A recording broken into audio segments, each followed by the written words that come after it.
Hello Libra, Sun, Moon, Rising and Venus signs. Kamusta kayo? Sana po'y nasa mabuti kayong kalagayan. Welcome back po sa Star Tarot. Kung bago kayo rito, welcome din kayo. Thank you for your support.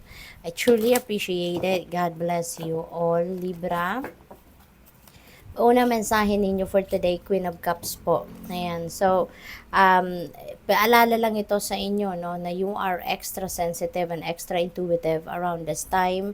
Kaya, pay attention to the visions, pay attention to intuitive messages, intuitive nudges, mga ganon. Or baka meron din pinapadala sa inyo na mga signs, omens, mga ganon, ang universe, no? So, pay attention to the subtleties, no, na maaaring nandyan sa paligid ninyo because those are guidance, no, from the divine. We have Hermit, Angel of Reflection. Ayan, so maaaring ngayon din ang panahon na tinatawagan kayo ng spirit para mag-reflection kayo. At maybe because, no, may mga importanteng mensahe na gustong iparating sa inyo ang divine universe. Posible din na mayroong mga mahahalagang impormasyon na kailangan kayong malaman, lalo-lalo na kung kayo ay nagdadasal for enlightenment, for clarity, for confirmation, for clear direction, yung mga ganon. No? Kaya maring you are always busy, kaya hindi ninyo napapansin siguro ang mga mensahe para sa iyo. Kaya through reflection, no? Pag nag-reflection mode tayo, pag nag-me time tayo, 'di ba? When we are doing inner work, when we are going deep within us, and dyan natin naririnig, no, yung mga mensahe sa atin ng divine universe and mensahe sa atin ng soul natin. Kaya maybe there are information, insights, inspiration na kailangan ninyong marinig, malaman at this time. We have 8 of Pentacles. Ayan. So, dedication sa trabaho or sa kung ano man ang inyong ginagawa, yun siguro ang ginagawa ninyo, no? So, siguro kasi si Libra, ano din ito si Libra, yung bang tutok na tutok din kayo, no? Sa mga trabaho, kung ano man ang task na meron kayo, talagang nandiyan din, you put your heart and soul into it. Kaya, sa ngayon, no, your dedication to your work, no, your diligence will be displayed, no, at this time. Kaya napakaganda ng magiging resulta nito ng mga tinatrabaho ninyo or mga ginagawa ninyo. Kasi you're going to show you how dedicated you are, how committed you are, how diligent you are, no? What else? We have 4 of Cups. Ayan. So, ang iba sa inyo, iba naman ang sitwasyon. You know, ang iba sa inyo, walang gana, walang amor, walang interest ngayon sa pagsisipag kasi maaring meron kayong pinanggagalingang medyo challenging na sitwasyon at medyo, yun, parang nawalan kayo ng gana, parang nadismaya kayo at some point sa sitwasyon ninyo, something like that.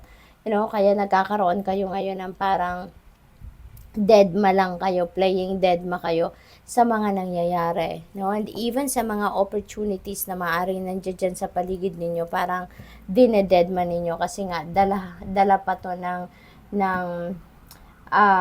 sitwasyon ninyo na parang siguro na frustrate kayo or baka nagkaroon dito ng dissatisfaction, yung ganon. We have 4 of Pentacles, so this is synchronicity. Meron tayong dalawang 4, that becomes number 44. So I suggest please look that up, no? Tignan ninyo kung anong ibig sabihin ng number 44 for more guidance po. This is a reminder for you to take control, no, of your money, of your resources. Kasi siguro may mga imbalances na nangyayari sa buhay ninyo sa ngayon, lalong-lalo na pagdating sa pera. So, siguro kahit gaano kadaming dumadating na pera sa inyo, parang dumadaan lang ito, no?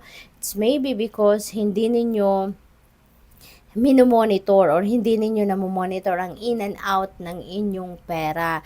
So, kailangang anuhin ninyo ito. Kailangang aware kayo sa pagpasok at paglabas ng inyong pera paigtingin ninyo ang inyong financial discipline at sumunod kayo sa budget plan ninyo, no? Doon sa mga sa may mga budget plan, no, as much as possible, mag-ano kayo doon, mag-check kayo kung saan dapat papunta ang inyong pera, para alam mo 'yon, alam mo kung saan mo nilalagay ang inyong kaperahan at mapigilan kayo kung kayo ay may tendency na mag-overspend or may tendency kayo na ma-tempt, no, na mag-impulsive buying, yung gano'n, no? What else? We have Page of Pentacles. Maswerte kayo pagdating sa pera. Siguro, meron kayo ritong mga oportunidad na dadating para kayo ay magkaroon ng abundance, no? Para kayo ay magkaroon ng pangkaperahang biyaya, no? May mga blessings kayo, financial blessings, siguro na dadating. Kaya, yung mga balitang ito could be linked, no? Doon sa maybe pagkukuhanan ninyo ng pera, maybe investment, bagong trabaho, bagong racket, side hustle, mga ganon. Or baka meron kayong binibentang lupa, bahay, or any property at baka kayo na ay mabayaran na or mabenta nyo na kung anong binibenta ninyo. Or pwede rin, ang iba sa inyo, baka kayo yung bumibili. So, siguro makukuha nyo na rin yung or maa-award na sa inyo kung ano man yung binibili ninyo. We have the Magician. Ayan. So, this is the end of procrastination. This is the end of hesitation and doubts, sa sarili ninyo. Kasi sa ngayon, si Magician parang nabubuhayan na kayo ngayon ng loob, no? Nabubuhayan na kayo ng loob na kung ano man yung mga gusto ninyong gawin or kung ano man yung mga ini-envision ninyo for yourself, maybe you are going to take action na towards that.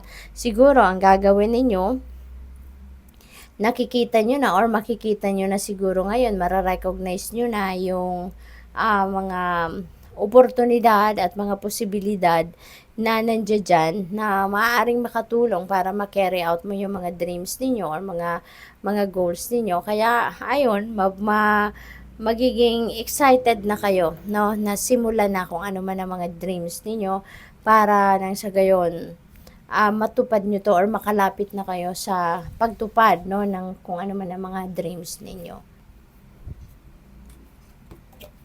So, we have the Lover's energy. Ayan. So, this is really beautiful energy pagdating sa love and romantic relationships, no? Baka dito merong magle-level up na ng inyong commitment with your person. Pwedeng meron ditong magi-engage, no? Mag-aasawa, magpapakasal, yung mga ganon. Kaya, that's an exciting period sa buhay ng iba sa inyo. Good luck sa'yo. Thank you for watching. Love and light. Namaste.